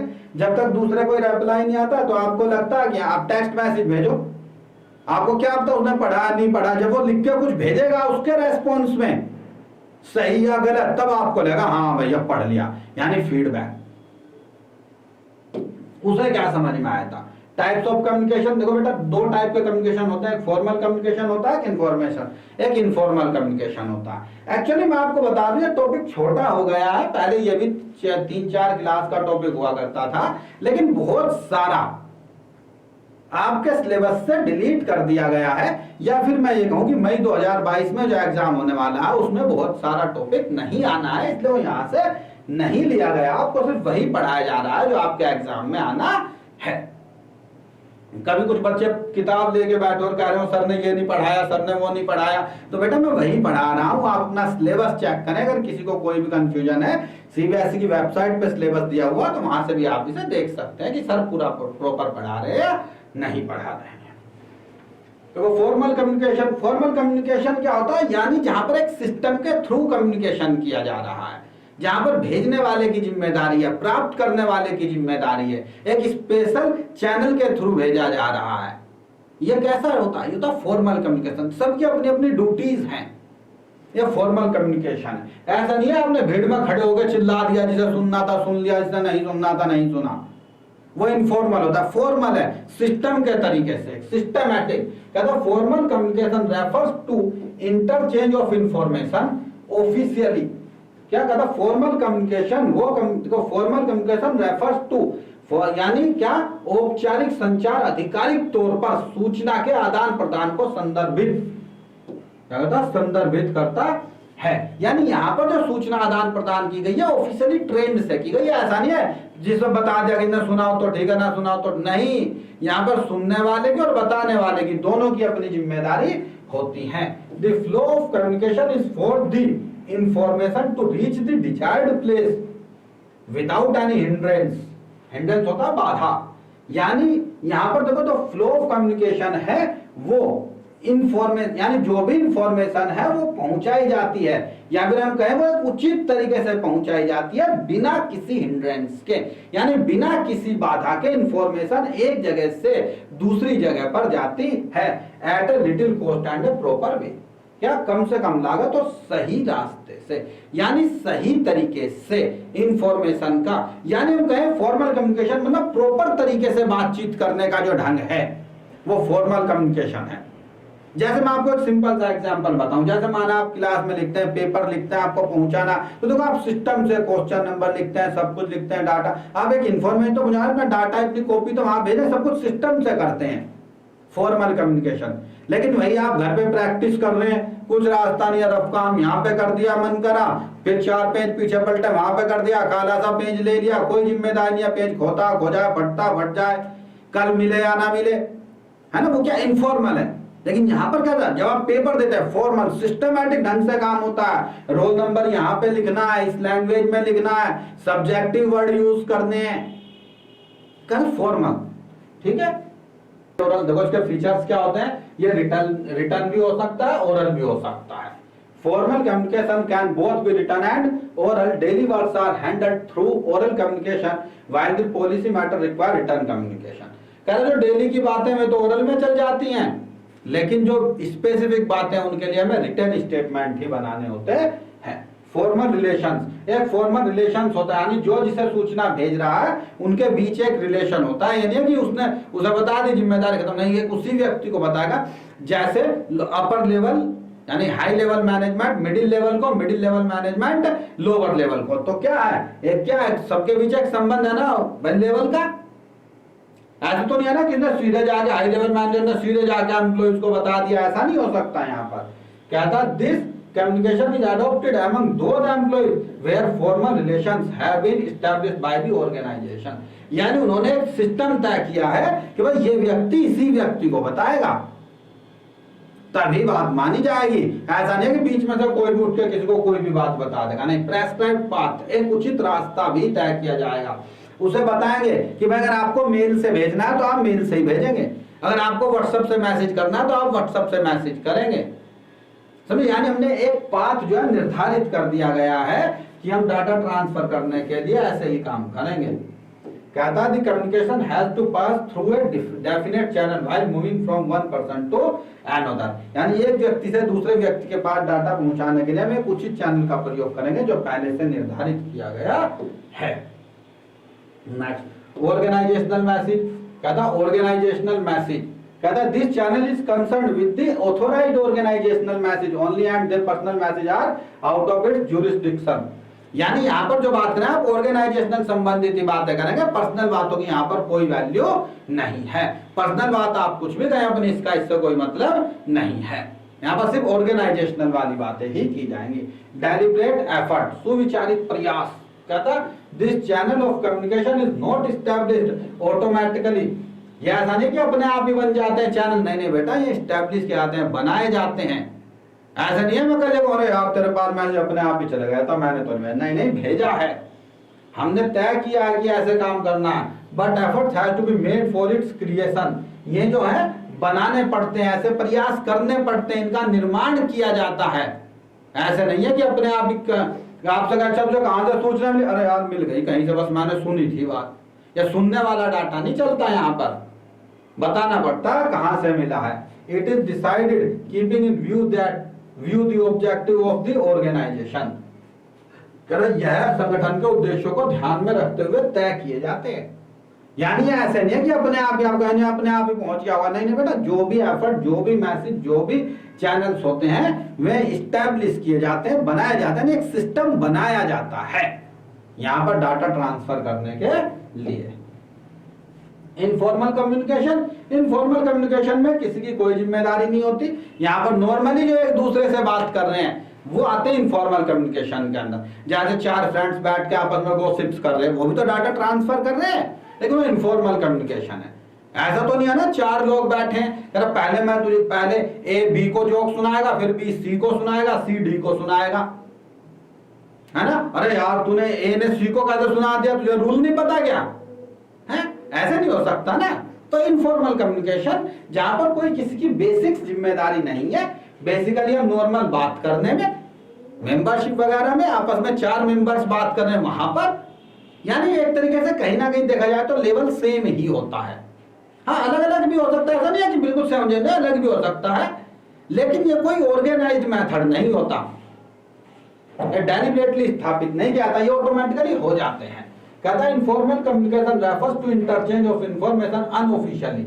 यहाँ पर बेसिकली जो इंफॉर्मेशन, कौन सी इंफॉर्मेशन जो आदान प्रदान किया अनऑफिशियली, जिसकी कोई जिम्मेदारी नहीं होती। This communication is based on informal relation like friendship, membership of the same club. कह रहा यहाँ पर जो कम्युनिकेशन होता है वो रिलेशंस के आधार पर होता है, जैसे आपसे दोस्त बात कर रहे हैं, एक क्लब के मेंबर्स बात कर रहे हैं। Therefore it is free from all the formalities। ये इसीलिए सभी फॉर्मेलिटीज से फ्री होते हैं, यहाँ किसी कोई बेसिक जिम्मेदारी नहीं होती है। The exchange of informal message usually takes place on the occasion of community।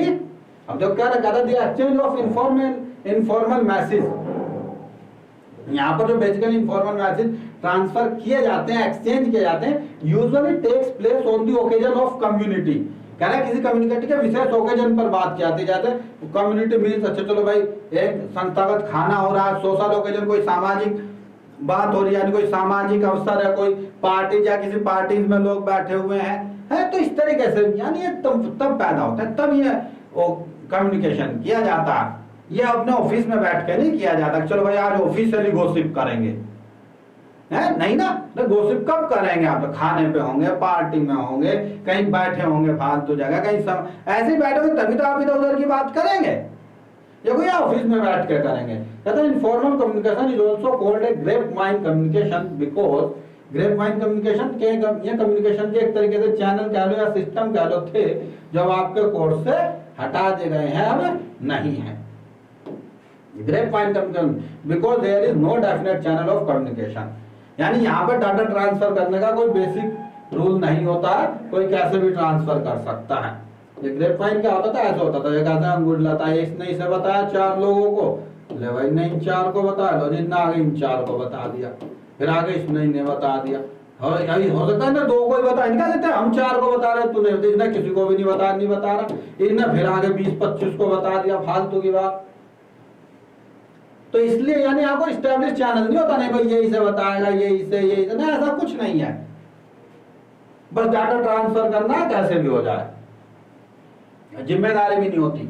तो देखो फीचर्स क्या था, फॉर्मेशन थ्रू सोशल रिलेशंस, क्या जो यहाँ फॉर्मेशन होती है, जो इनकी स्थापना होती है, जहां पर बेसिकली उन संबंधों में होता है, जहां पर क्या संबंध होता है, फॉर्मेशन थ्रू सोशल रिलेशन, जहां पर हमारे सोशल रिलेशन होते हैं, सामाजिक संबंध होते हैं, वहीं पर इस तरीके के कम्युनिकेशन का यूज होता है, वहां पर हम फॉर्मल कम्युनिकेशन यूज नहीं कर सकते हैं। कहता है this communication is born out of social relations which means that it is beyond the restriction of the organisation. ये ऑर्गेनाइजेशन की रेस्ट्रिक्शन से फ्री होते हैं, यहाँ कोई यहाँ कोई सुपीरियर नहीं होता, कोई सबऑर्डिनेट्स नहीं होता, सब एक दूसरे के बराबर हैं। तो no superior subordinate relationship figure there, यहाँ पर कोई सुपीरियर सबऑर्डिनेट रिलेशनशिप नहीं होती है। टू टाइप्स ऑफ इंफॉर्मेशन है ना, यहाँ पर बेसिकली दो तरीके की इंफॉर्मेशन होती है। Through this communication information about the work and the individual can be collected, है ना। इस संचार के माध्यम से कार्य और व्यक्ति के बारे में जानकारी एकत्र की जा सकती है। बेसिकली आप बात करते हैं, अच्छा भाई चलो आप क्या काम कर रहे हैं, कहाँ पे काम कर रहे हैं, क्या काम कर रहे हैं, है ना, यानी इस तरीके की बातें आप बेसिकली करते हैं। ये ज्यादातर मतलब सिंपल सी बात है, कोई ये नहीं है कि भाई तूने ये बात क्यों नहीं बताई, या तू ये बात बतानी जरूरी थी, ऐसे क्यों बता दी, वैसे क्यों बता दी, इस तरीके से बोलता, उस तरीके से बोलता, इसे जाके बोलता, उसे जाके बोलता, ऐसा नहीं होता। बेसिकली ये जनरली ओरल ही होते हैं, रिटर्न भी नहीं होते हैं, ध्यान रखना है, रिटर्न भी नहीं होते हैं। अनसर्टेन पाथ, इनका कोई पाथ निश्चित नहीं होता है कि भाई नहीं आपको इसी तरीके से बताना, आप व्हाट्सएप से ही बताएंगे, आप मेल से ही बताएंगे, नहीं जैसे आपका मन कर रहा आप बात कर रहे हैं, नहीं मन कर रहा नहीं कर रहे, जरूरी कोई है, किसी की जबरदस्ती नहीं है। Since it is beyond the restriction of the organisation, it follows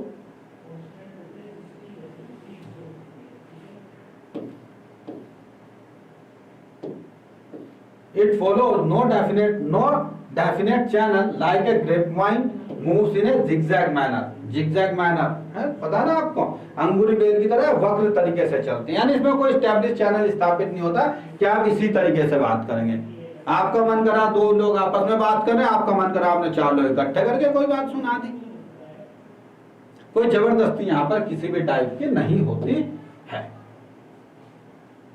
देखो बेटा, पॉसिबिलिटी ऑफ र्यूमर एंड डिजॉर्शन, इसका यहाँ पे बहुत ही खतरा होता है, यहाँ पर अफवाहों का बहुत ज्यादा जोर होता है, अक्सर यहाँ से अफवाहें फैल जाती हैं। जब तुमने सुना होगा ना, कहते अच्छा ऐसा सुना था, है ना, कई बार आपने सुना हो, साथ में कुछ लोग कहते हैं वहां पे ऐसा हुआ था, भाई वहां पे तो यार भूत आता, रात को कहाँ सुना था, अरे यार मैंने उसके पार्टी में सुना था, वहां चार लोग बात कर रहे थे, भूत आता है। अब भूत, अरे कुछ है पता आपको नहीं है, होता ही नहीं है, नहीं साहब, उसने कहा थी नहीं भाई वहां पे नहीं जाएंगे, वहां पे जो व्यक्ति रात को जाता है वो व्यक्ति मर जाता है। ऐसी ऐसी बातें आप यहाँ पे सुनेंगे। यही बात आपने सुनी, अब आपने बड़ी गंभीरता से सुनी, फिर आपने जाके दूसरे को बता दी उतनी गंभीरता के साथ में, तो क्या हुआ, कुछ एक तरीके से अफवाह फैल गई ना, तो यहाँ पर अफवाह फैलने की बहुत ही ज्यादा संभावना होती है। Possibility of rumours and distortions. Quick relay, information communication makes news spread like wild life. यहाँ पर जो इंफॉर्मेशन होती है ना, बहुत ही विल्ड तरीके से फैलती है, एकदम वाइल्ड तरीके, विल्ड लाइफ, जन्य कहते हैं वन्य जीवों की तरह फैलती है, बहुत ही स्पीड से फैलती है, और जिम्मेदारी किसी की किसी से नहीं होती, समझे, किसी कोई जिम्मेदारी नहीं है, ज्यादा जिसने बता दिया ठीक है, कोई किसी को बता रहा है ठीक है, ना किसी की जिम्मेदारी ना कुछ, बस बात फैल गई, है ना। कई बार आपके पास कुछ इस टाइप के मैसेज आता है, वहां पे ऐसा हो रहा है, ये हो रहा है, वो हो रहा है, बाद में पता चलता है वहां तो कुछ भी नहीं हुआ, इस तरीके की इंफॉर्मेशन, समझे, तो ये बहुत ही स्पीड से फैलती हैं। Not only this people start adding something of their own which sometime changes the real meaning of the communication. कई बार तो इस तरीके से फैलती है, तेज तो फैलती है, इस तरीके से फैलते हैं कि बताने वाला पता नहीं कैसे सुनता है, दूसरे को इस तरीके से बताता है कि उसका वास्तविक मीनिंग ही बदल देता है। यानी जो वो कहना चाह रहा था वो नहीं बताई उसने कुछ और कहना चाह रहा था, उसने आगे जाके दूसरे वाले को किसी और तरीके से प्रेजेंट कर दी, जिससे उसने उसका मीनिंग ही बदल दिया। यानी अगला कुछ और कहना चाह रहा था और आपने तीसरे वाले को कुछ और प्रेजेंट कर दिया, है ना। भाई जैसे कोई आदमी ने किसी के बारे में कहा मैं तो यार उसका मार देता, ऐसे ही मजाक मारे यार मैं उसको बहुत तेज मार देता, उसका थप्पड़ मार देता मैं, बस अब आपने सुन ली, आप क्या कर रहे यार वे सरकार है तो उसको तो थप्पड़ मार देते। अब देख क्या हो, सामने मीनिंग चेंज कर दिया, निकल उसने कहा यार मैं तो उसका ऐसी बात हुई, उसका ना एक आधा थप्पड़ मारता है, हंसी मजाक में कह रहा हूँ, आपने क्या होता उसका मीनिंग ही चेंज कर दिया, वहां जाके आपने दूसरे चार में कह दी भाई साहब सर से काटे थप्पड़ मारता मैं तो उसके, बात एक है लेकिन क्या मीनिंग चेंज कर दिया। तो कई बार क्या होता है, क्यों किसी की रेस्पॉन्सिबिलिटी नहीं होती बदलने के, इसमें त्वरित रिले एक तरीके से क्विक रिले होता है यहाँ पर, यानी बातें बदल जाती हैं, वास्तविक जो मीनिंग होता है वो उनके होते ही नहीं है। ठीक है बेटा, देखो यही था हमारा कम्युनिकेशन, ठीक है, और इसी के साथ हमारा डायरेक्शन चैप्टर भी फिनिश हो जाता है।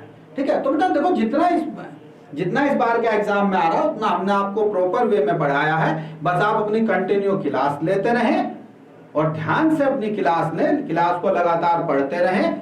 उसके बाद अपनी प्रैक्टिस करते रहें, बुक भी बीच बीच में रीड करते रहें। ऐसा ना करें कि बिल्कुल बुक हमें रीड करनी ही नहीं है। अगर आपको अच्छे मार्क्स चाहिए तो आप बुक भी रीड करें। जब ये क्लास हमारी फिनिश हो जाएंगी इसके बाद फिर हम आपसे कुछ क्वेश्चन भी करवाएंगे यहाँ पर। ठीक है, ओके बेटा, very very thank you for staying with me.